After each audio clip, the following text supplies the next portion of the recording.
Bien, mes chers collègues, si vous le voulez bien, on va donner la parole à notre Benjamin pour qu'il fasse l'appel. Merci, monsieur le maire. Alors, tout le monde est à peu près en place, on peut commencer. Richard Mallier. Présent. Amapola Ventron. Marie-Odile Armandon. Pouvoir. Mathieu Pietri. Présent. Monique Salomon. Présent. Roger Mossé. Présent. Corinne Lemeu. Présent. Edmond Otégian. Présent. Édouard Alessander.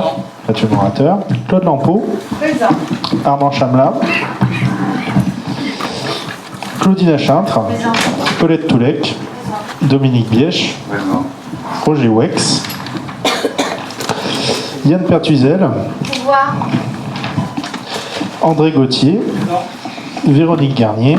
Présent. Catherine Bienfait. Pouvoir. Marie-Christine Rodriguez. Stéphane Pieracini. Patrice Lanzon. Présent. Joseph Cassaro. Présent. Marie-Pierre Vitiello. Vanessa Brescia. Christine Sicardi. Pouvoir. Marie-Christine Oberlinkels. Jean-Marc Bretin. Alain Dubois. Véronique Bianchi. Hervé Plisson. Et Anthony Checroun. Pouvoir. Bien, mais Nous sommes à 20, donc nous avons tout seul, c'est... C'est bien, Jean-Marc, c'est bien, c'est bien. C'est bien. Allez. Mes chers collègues, je vous rappelle, comme c'est une habitude, que le conseil municipal est filmé. Alors je voudrais vivement féliciter les organisateurs du premier marché de Noël au château qui a été organisé par la commune vendredi, samedi et hier. En premier lieu, évidemment, féliciter les élus qui ont porté ce projet. Je veux parler de Roger et Claude, appuyés par les services de la ville, ainsi que l'élu, l'adjoint délégué aux événements, et bien sûr l'ensemble des bénévoles qui n'ont pas hésité à tenir des stands pour ne rien enlever à la magie de Noël. Ce fut, je crois, une immense réussite. J'en prends pour preuve le millier d'enfants qui se sont présentés pour prendre la photo avec le Père Noël. Donc je remercie au passage l'agent municipal qui s'est prêté au jeu et qui se reconnaîtra évidemment. J'en garde le souvenir du sourire des commerçants, des familles bouquaines et à titre plus personnel de la joie dans les yeux de mes petits-enfants. Corinne Lemeu a pris un immense plaisir à donner le départ du trail nocturne samedi soir aux Terres Blanches, une course de plus en plus fréquentée qui mettra à l'honneur la commune dans le cadre de la prochaine capitale du sport.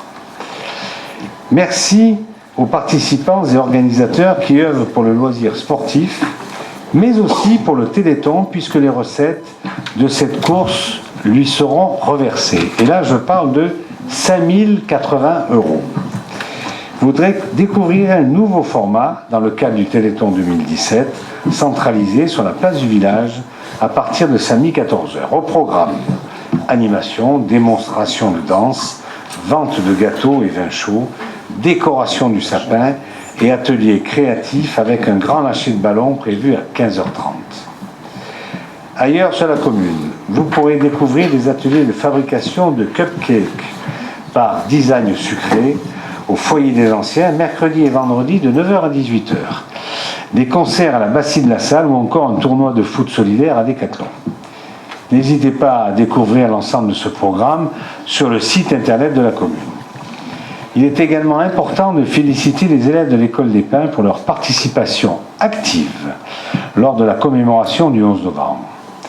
En effet, en plus de la traditionnelle cérémonie, nous avons dédié l'esplanade devant la Poste à un enseignant de l'école des garçons de Bouc-Bel-Air, mort pour la patrie, Édouard Bouquet.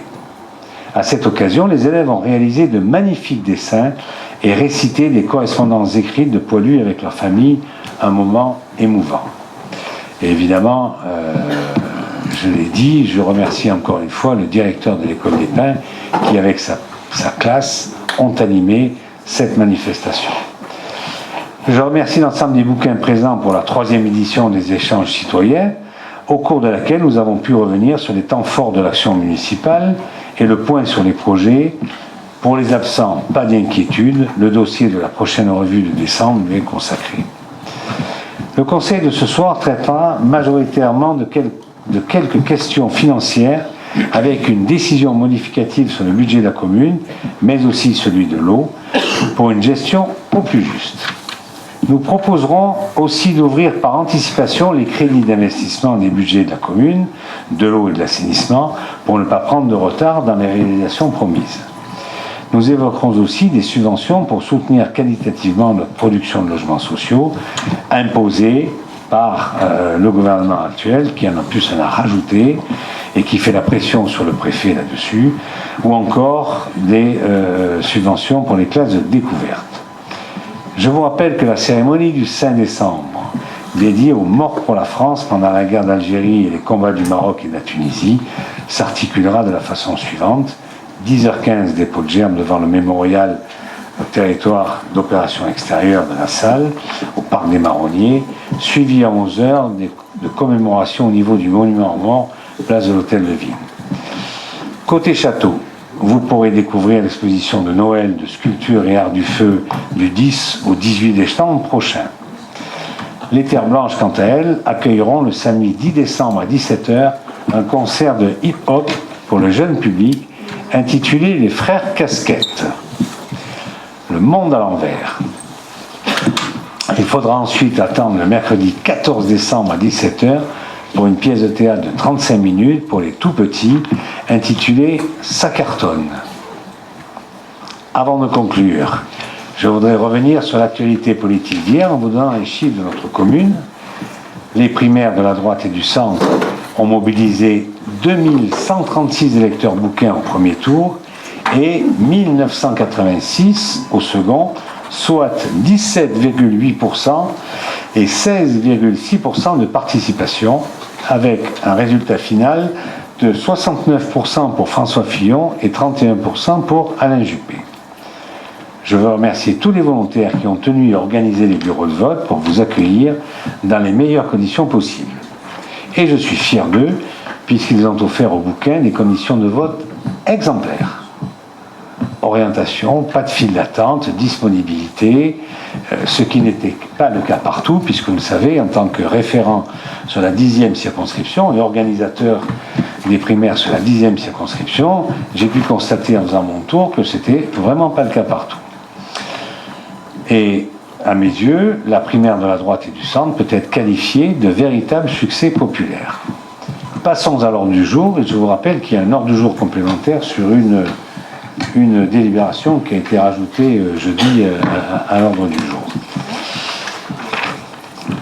Alors donc, évidemment, comme premier point à l'ordre du jour, nous avons l'adoption de l'éternel compte-rendu. Et je vais dire que le compte-rendu intégral, il figure sur le site de la commune, mais que l'article 21, je ne sais plus lequel c'est, un article qui nous oblige à faire, c'est le 21 quelque chose du CGCT, c'est peu importe, voilà. Donc il n'y a pas de commentaires, il n'y a pas de questions là-dessus, donc on le considère comme adopté, je vous remercie. Ensuite, on a création de 2 postes du registre des effectifs. Alors, je vais tâcher de vous rapporter ça. Donc, il s'agit de créer un poste afin de pouvoir nommer stagiaire à compter du 1er janvier 2017 un employé en qualité d'agent contractuel de droit public et un poste d'adjoint administratif territorial de 2e classe à temps complet. Donc c'est un poste d'adjoint administratif territorial de 2e classe à temps complet, référencé au registre effectif sur le numéro C11441. Et de créer un autre poste afin de pouvoir nommer un agent suite à sa réussite au concours à compter du 1er janvier 2017. Donc c'est un poste d'agent de maîtrise territoriale à temps complet et qui est référencé sous le numéro C21218. Voilà, mes chers collègues, donc je vous ai fait un bref compte rendu, mais sur la création de ces 2 postes. Est-ce que vous avez des questions? Il n'y a pas de questions. Donc je mets aux voix cette délibération. Voix pour. Pour une fois, je commence par l'inverse. Il n'y a pas de voix pour? Alors on va le faire dans l'autre sens. Alors on va faire voix contre, il n'y en a pas. Abstention, contre. Non.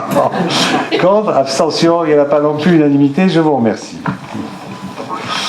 Ensuite, nous avons un projet de nouvelle convention d'intervention foncière sur le site Bellon, établi entre la commune, l'établissement public foncier et la métropole Aix-Marseille. Donc vous avez eu tout un rapport là-dessus.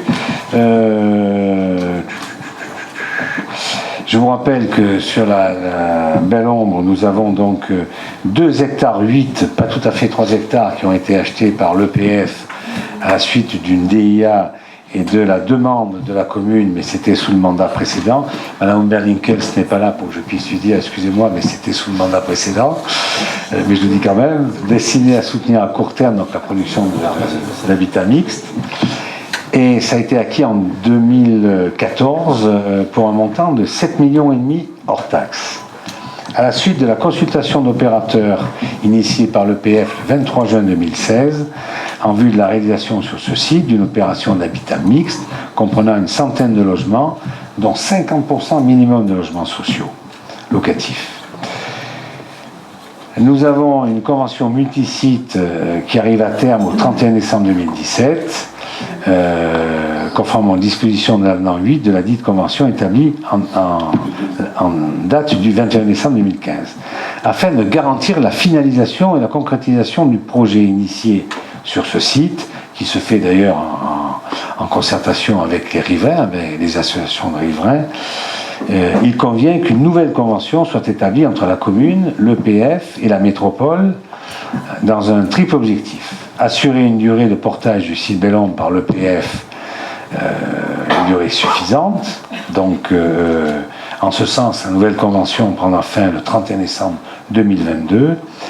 Acter l'état d'avancement du projet.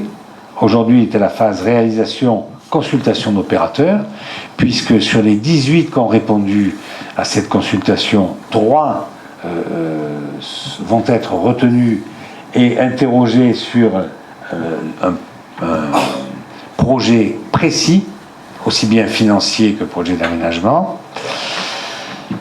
donc avec un cahier des charges évidemment qui est validé par la commune. Actualiser la convention initiale en intégrant la création de la métropole Aix-Marseille-Provence, puisqu'avant c'était la CPA. Voilà, donc l'EPF a transmis à la commune un projet de nouvelle convention d'intervention foncière qui vous a été donné en pièce jointe. Est-ce qu'il y a des questions là-dessus? Pas de questions. Donc je mets aux voix cette délibération. Qui vote contre? Pardon. Exactement, oui, c'était la propriété hôtelière. Oui, 2 hectares 8 en plein Belle Ombre, c'était la fameuse propriété hôtelière. Voilà. Donc plus de questions, donc je me vois cette délibération, voix contre. Il n'y en a pas, abstention non plus, unanimité, je vous remercie. Ensuite, nous avons l'attribution d'une subvention exceptionnelle de 60 000 € à la SFHE pour le projet rue de Versailles, boulevard d'égalité. Écoutez, c'est très simple, hein. On propose de donner 60 000 €, mais dites-vous bien que c'est de l'argent qu'on prend sur la dotation SRU, c'est-à-dire ceux qui nous retiennent, ce que l'État nous retient.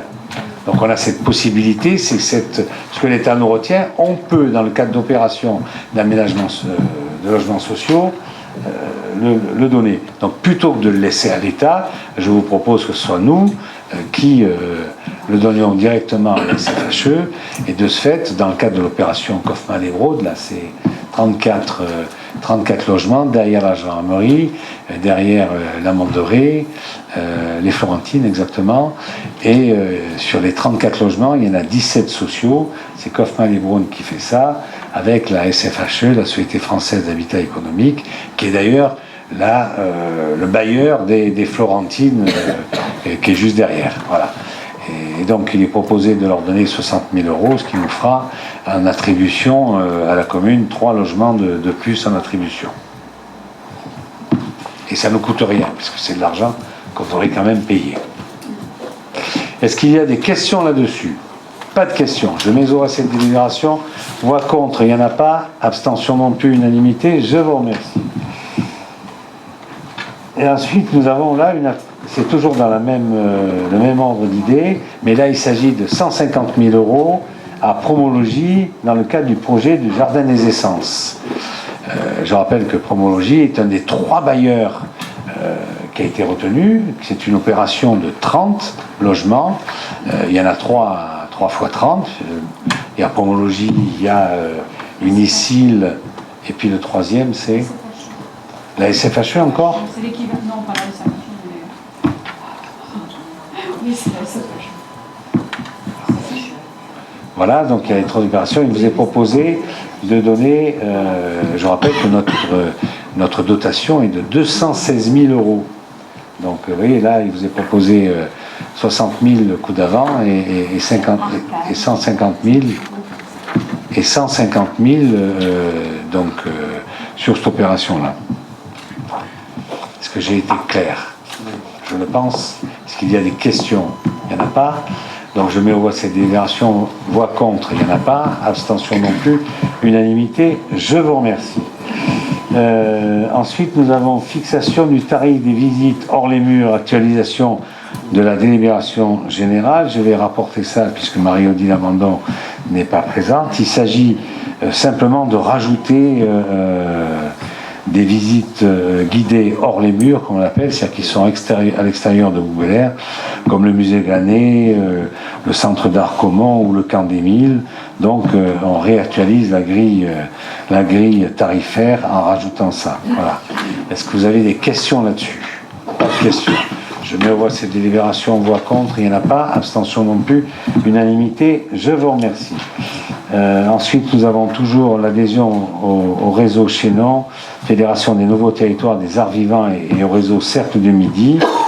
Je suis rapporteur tout désigné puisque Marie-Odile Armandon n'est pas là, elle est absente.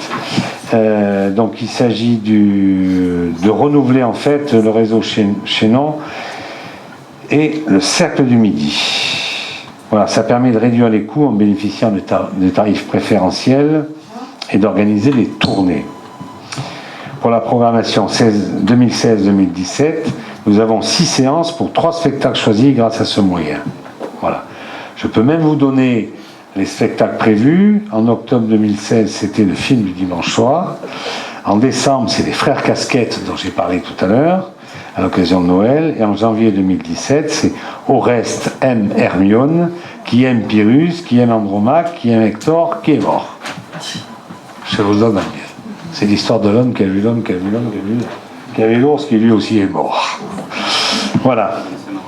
Donc il s'agit donc d'adhérer au Cercle du Midi, au réseau Chénon. Alors le coût, c'est 500 €. Est-ce que vous avez des questions là-dessus? Pas de questions. Je me vois cette délibération. Voix contre, il n'y en a pas. Abstention non plus, unanimité. Je vous remercie. Nous avons changé de rapporteur puisque Mathieu Pietri va se faire un plaisir de vous parler dans les 2 délibérations suivantes des classes de découverte à Seine-les-Alpes et à Auzé pour l'école des Pins et l'école Virginie de Dieu. Mathieu, tu as la parole. Oui, merci monsieur le maire. Donc effectivement, cette délibération concerne l'organisation de la classe découverte à Seine-les-Alpes pour l'école élémentaire des Pins. À la demande du directeur de l'école élémentaire des Pins, une classe découverte est organisée par la municipalité en faveur de 2 classes de CP du 15 au 19 mai 2017 au centre Chantemerle à Seine-les-Alpes. Cette classe découverte a pour thème la montagne.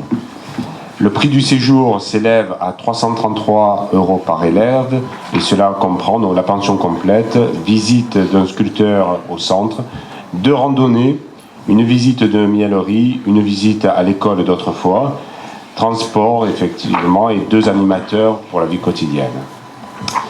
La commune accorde une participation financière aux familles.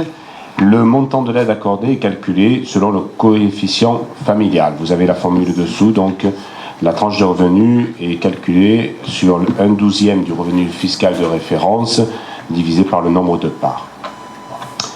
En fonction du coût total du séjour par enfant, il sera attribué aux familles qui résident sur Bouguer une aide de 20 à 80% selon le coefficient familial. Vous avez les tranches de revenus qui ont été redéfinies l'année dernière, vous en souvenez, derrière. Donc entre 460 euros inférieurs, les QF inférieurs à 460 euros, jusqu'au QF supérieur à 1500 euros, avec des participations familiales donc, qui s'échelonnent entre 67 euros et 266 euros. Merci. Ça, c'est pour la première. C'est pour la première. Et la deuxième, tu fais La deuxième. On va faire en même temps les deux. Hein. La deuxième, plus court, donne-nous les chiffres qui... Voilà, la deuxième, donc le lieu, c'est pour l'école élémentaire de Virginie de Dieu. C'est toujours du 15 au 19 mai, mais ça concerne un CM1 et une classe double, CE2, CM2. Et le séjour se déroulera à Auzé. Ce séjour a un coût de 308 euros. Les tranches, bien évidemment, les tranches de revenus sont les mêmes et les participations familiales seront comprises entre 62 euros et 246 euros selon les QF. Merci Mathieu. Est-ce qu'il y a des questions On fait les deux délibérations, hein. C'est la même chose, une pour une école et une pour... Non, non, l'école de la salle n'en fait pas partie. Pardon. Est-ce que vous pourriez parler dans le micro parce qu'on enregistre? L'école de la salle, depuis qu'elle a arrêté, elle n'en refait plus. Non, non, c'est à l'initiative de l'école. C'est nous, on accompagne, mais c'est à l'initiative de l'école. Et là, il y a la bergerie donc ils ont déposé leur projet un peu tard pour qu'on puisse le passer ce soir, donc on le passera au mois de décembre. Par contre, l'école de la salle, effectivement, n'a plus la volonté de le faire. Malheureusement. Mais... On faudrait peut-être leur soumettre au professeur Zelski encore. Mais ils le savent, avant ils le faisaient. Hein.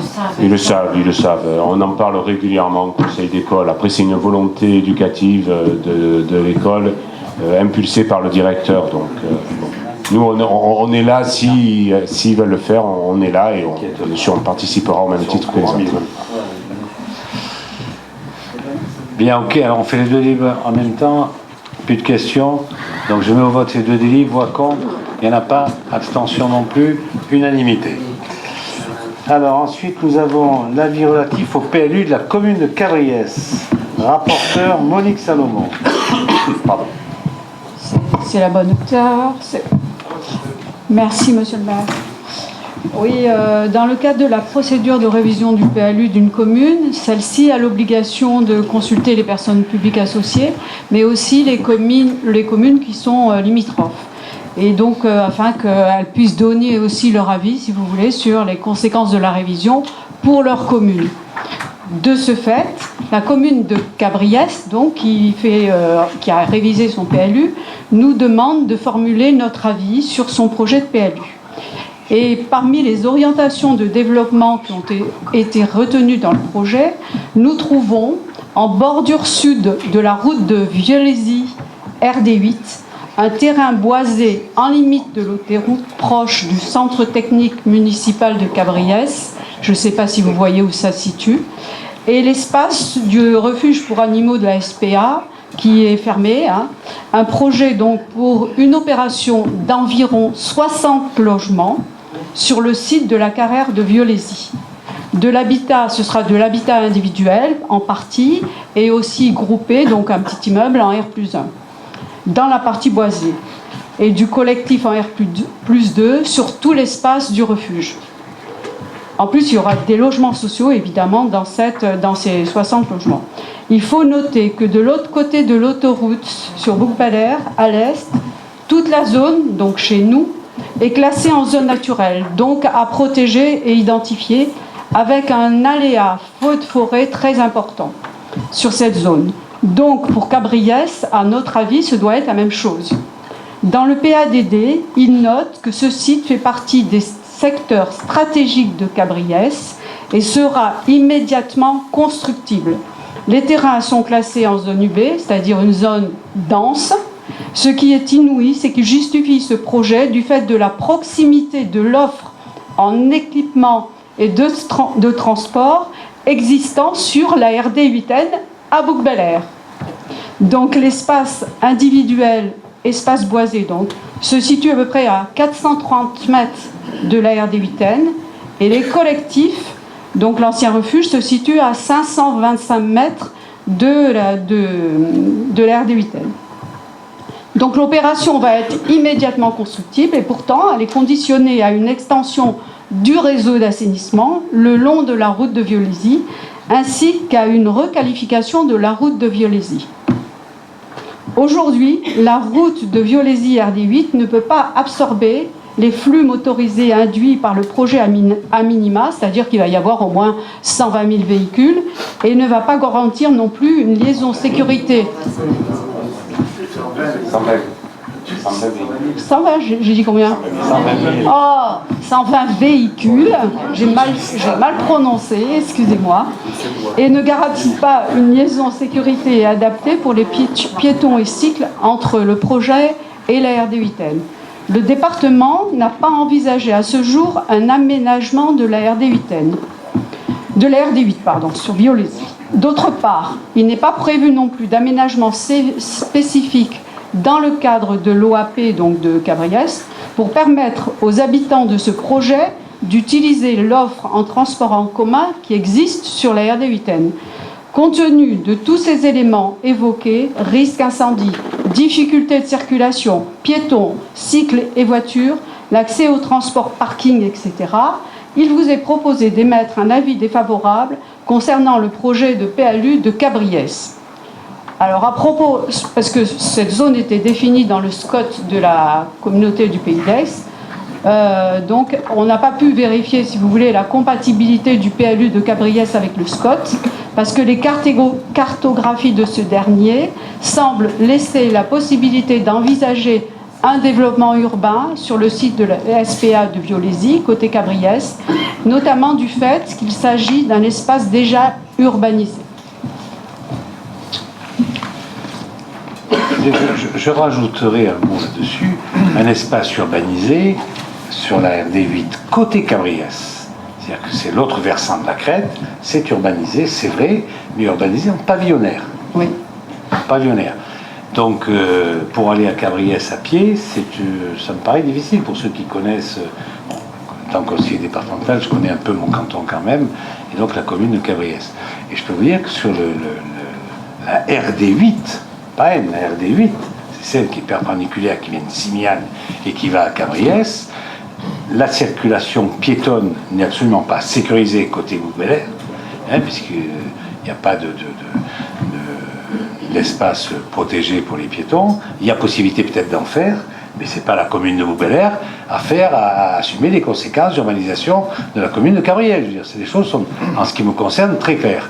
Mais sur Cabriès, comme c'est urbanisé en pavillonnaire, et il n'y a pas de possibilité de cheminement piéton de ce côté-là. Il appartient aussi au maire de Cabriès à le faire. Alors, c'est bien gentil de dire qu'on urbanise, mais il faut aussi qu'on ait les infrastructures routières, piétonnes, transports en commun nécessaires. Or, là, je crois que c'est facile de dire qu'à Bouc-Bel-Air, il y a tout, donc on laisse faire. Voilà. Je crois que c'est une expression forte à avoir vis-à-vis de la commune de Cabriès. Oui, monsieur Bretin. Si je m'abuse, ça aboutit bien au nouveau rond-point qui a été fait à Violésy. Oui, tout à fait. C'est bien là. Oui, tout à fait. C'est là. Mais je ne sais pas, vous avez vu, on vous a donné des schémas si vous ne les avez pas sortis en couleur, donc ça ne se voit pas. Mais moi, ce qui me sidère, c'est le fait que, vous voyez, ça c'est la voie qui sépare Bouc-Bel-Air de Cabriès. Ici, nous sommes en espace boisé classé. Et là, c'est pareil chez eux. Hein.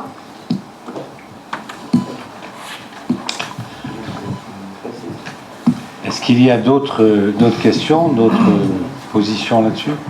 Donc je vous propose d'approuver l'avis qui a été présenté par Monique Salomon. Qui est contre?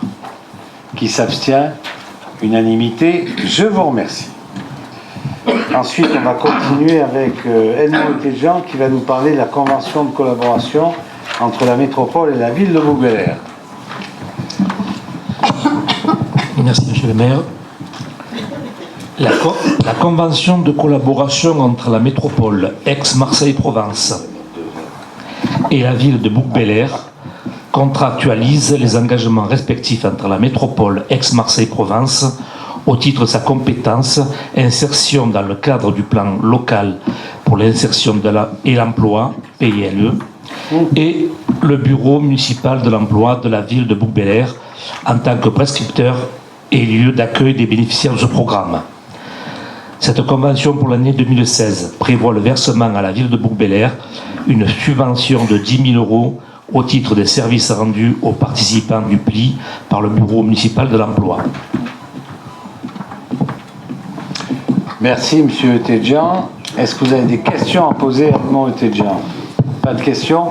Donc je mets aux voix ces délibérations. Voix contre, il n'y en a pas. Abstention non plus, unanimité. Je vous remercie. Eh bien, nous allons passer à un certain nombre de délibérations d'ordre financier. Nous allons passer la parole à Teddy Alexander pour la délibération numéro 12, qui est la DM numéro 2 de la commune pour l'exercice 2016. Oui, merci Monsieur le maire. Bon, mais avant, ce que je voudrais dire, je vais passer, si vous voulez, 7 délibérations qui partent de la 16-09-12 jusqu'à la 16-09-18 pour éviter de la répéter chaque fois. Elles ont toutes reçu un avis favorable de la commission des finances. Donc la première, c'est donc la décision modificative concernant le budget communal.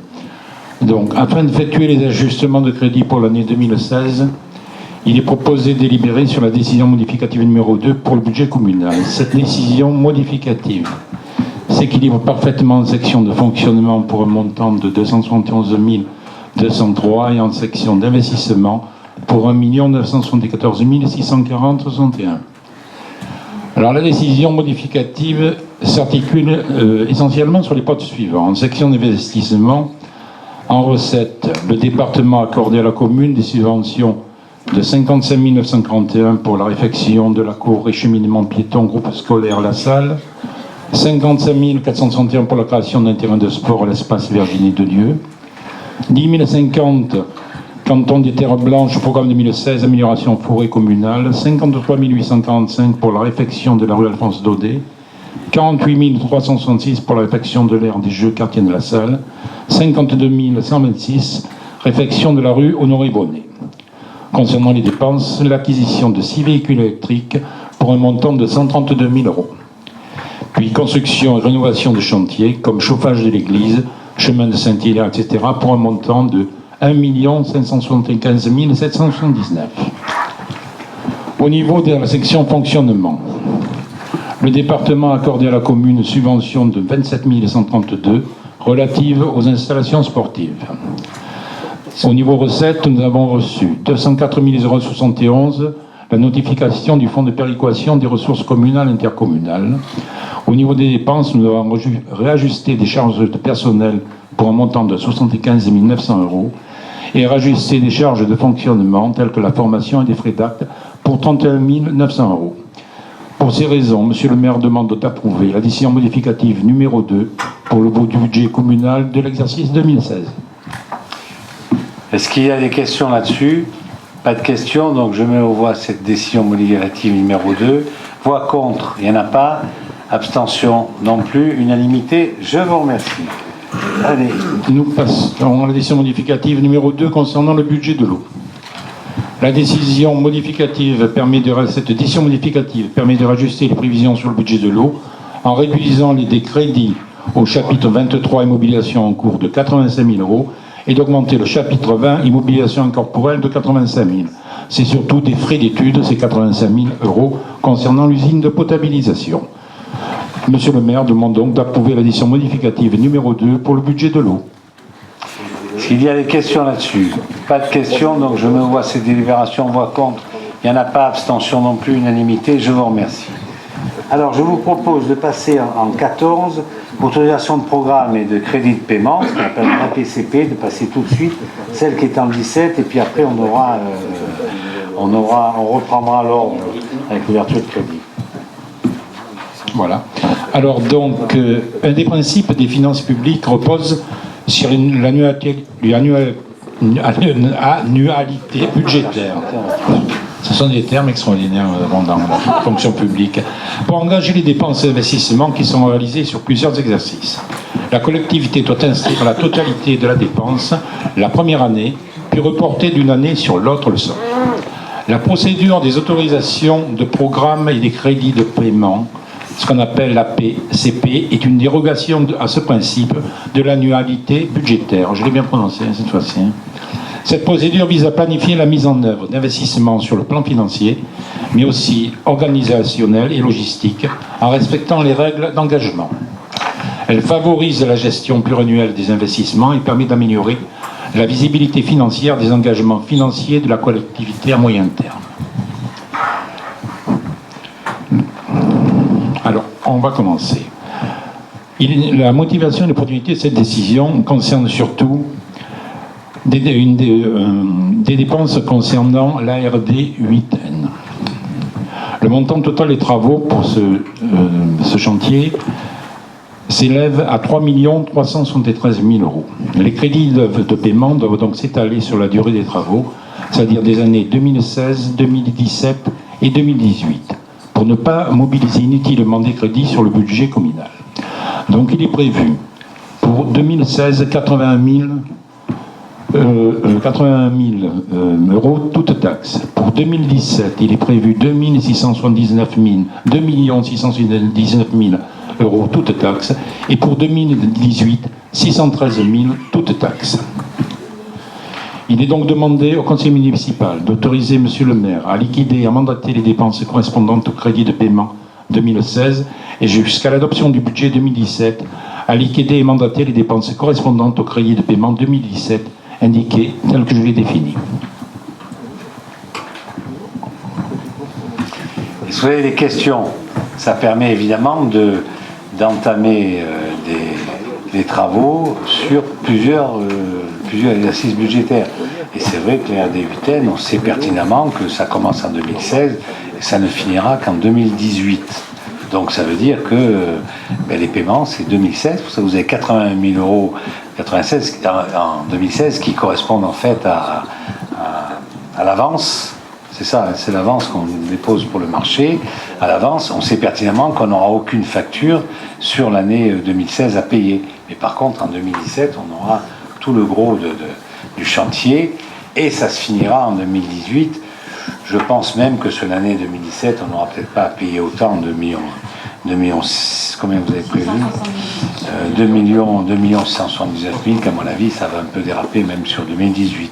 Voilà. Mais en tout cas, ça, la PCP, ça permet donc à l'ordonnateur, donc au maire, de pouvoir lancer de tels marchés. On sait où on va et on sait qu'on va inscrire budgétairement ces sommes-là dans les budgets 2017 et 2018, puisque 2016, nous l'avons déjà. Nous avons déjà même prévu plus, mais on n'aura dépensé que 80 000 euros. Question là-dessus? Pas de questions, donc je mets aux voix cette APCP. Voix contre? Il n'y en a pas. Abstention non plus. Unanimité. Je vous remercie. Ensuite, je vous propose d'ouvrir les crédits d'investissement par anticipation pour la commune, l'assainissement et l'eau. Donc 3 délibérations que va nous présenter Teddy Alexander. Oui, donc en application de l'article L 1612-1 du Code général des collectivités territoriales, le maire peut, jusqu'à l'adoption du budget ou jusqu'au 15 avril, engager, liquider et mandater les dépenses d'investissement avant le vote du budget primitif, sur autorisation du conseil municipal dans la limite du quart des crédits ouverts au budget de l'exercice précédent.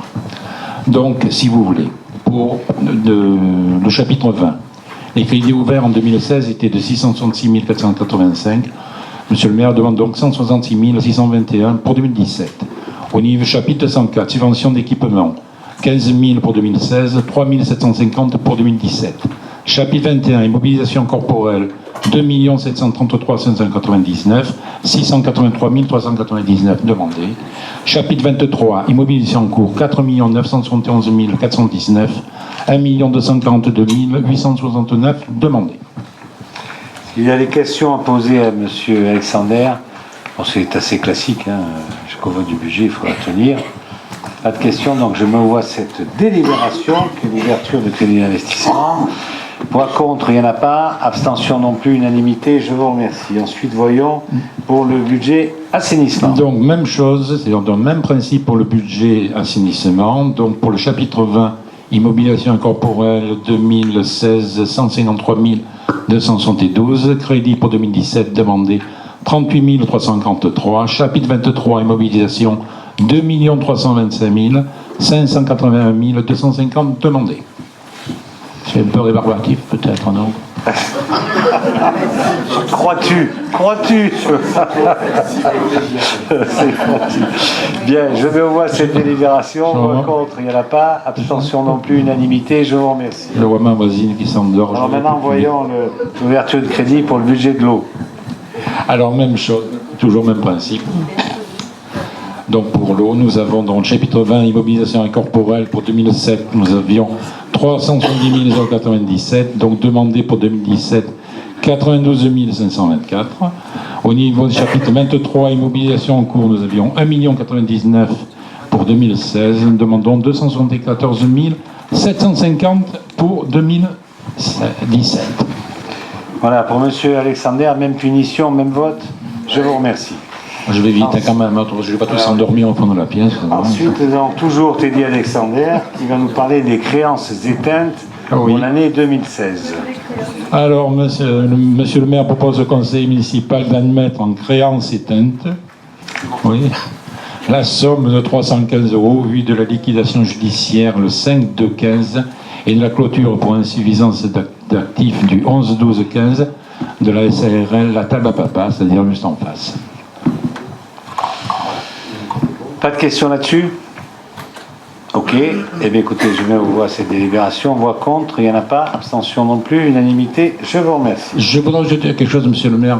Comme nous avons des décisions modificatives, il ne faut pas oublier que tous les membres du conseil signent les documents avant de partir. Voilà. Vous avez tous les cahiers qui vous attendent à la sortie.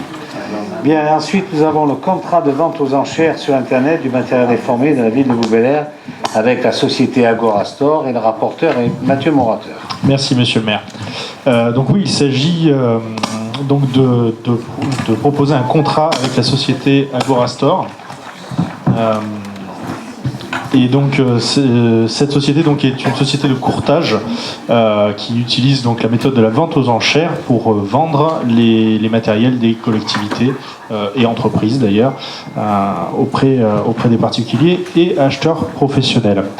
Donc dans cette convention, il est proposé qu'Agorastore mettra à disposition de la mairie donc un espace web personnalisé et un espace également derrière d'administration sur lequel il sera possible de gérer les mises en vente. Donc ils nous aideront également à administrer ces ventes de manière à maximiser le produit de ces ventes. La contrepartie financière, donc, c'est une commission de 10% sur le produit de la vente, étant entendu que si le prix de réserve n'est pas atteint ou si le dernier enchérisseur fait défaut, si l'acheteur fait défaut, nous n'avons pas de commission à payer, c'est à l'encaissement. Voilà, c'est pour cela d'ailleurs que l'on change de crèmerie, si je peux m'exprimer ainsi, puisque nous étions jusqu'à présent avec un concurrent, mais qui nous faisait payer de manière forfaitaire. Voilà, donc là, de manière à maximiser le produit de la vente, nous passons sur une rémunération de l'intermédiaire à la commission. Également, la société Agorastore a un site web qui, en termes d'audience, est 2 fois plus visité, avec 300 000 visiteurs uniques par mois. Voilà, donc je vous propose de passer avec Agorastore. Si vous avez des questions. Oui, en fait, c'est mieux que celui avec lequel on avait Web Enchères. Web Enchères, tout à fait. C'est mieux que Web Enchères, donc il faut autoriser à accepter un contrat avec Agorastore. Pas de questions là-dessus. Je mets donc aux voix cette délibération. Voix contre, il n'y en a pas. Abstention non plus, unanimité. Je vous remercie. Eh bien, nous avons donc maintenant l'ordre du jour complémentaire. La parole est donnée au premier adjoint pour nous parler de la convention de transfert temporaire de maîtrise d'ouvrage entre le département et nous. Merci, monsieur le maire.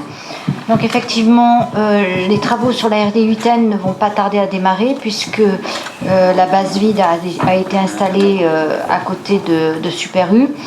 Et donc les travaux vont bientôt démarrer.